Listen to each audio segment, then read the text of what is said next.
चला तर आज बनवली चमचमीत एग भुर्जी.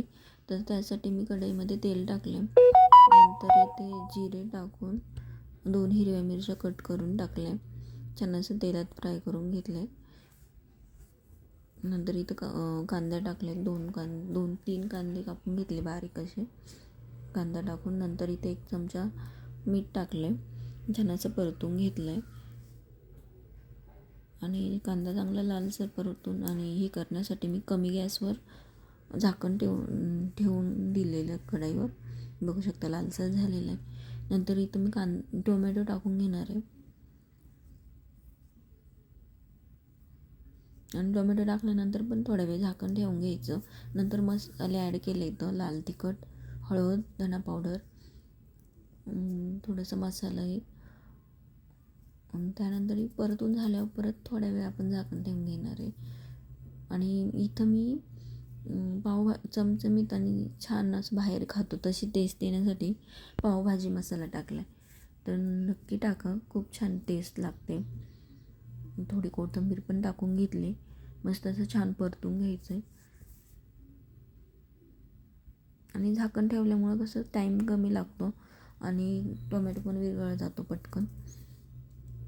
आता परतून झालं आहे छान. आणि अजून बारीक होण्यासाठी कांदा टोमॅटो इथं मॅशरने मॅश करून घ्यायचं आहे. चांगलं एकजीव होईपर्यंत असं बारीक बारीक करून घ्यायचं मॅशरने.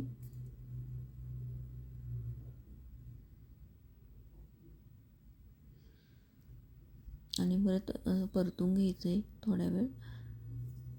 थोडीशी कोथिंबीर पण टाकून घेतली मी इथे. आणि इथं मग आता अंडे फोडून टाकलेले इथं 2. आणि मग छानसं परतून घ्यायचं, जशी सुटसुटीत अशी भुर्जी होण्यासाठी. ते पण कमी गॅसवर परतायचं चांगलं.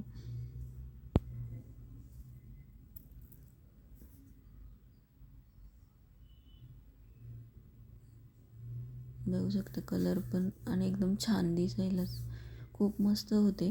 नक्की ट्राय करा. आणि पावभाजी मसाला तर नक्कीच टाका.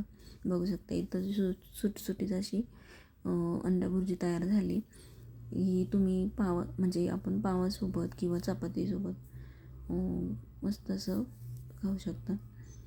जेव्हा किंवा भाजीला नसेल तर काय करायचं, किंवा टिफिनला नसेल, जे नॉनव्हेज खातात त्यांनी नक्की देऊ शकता.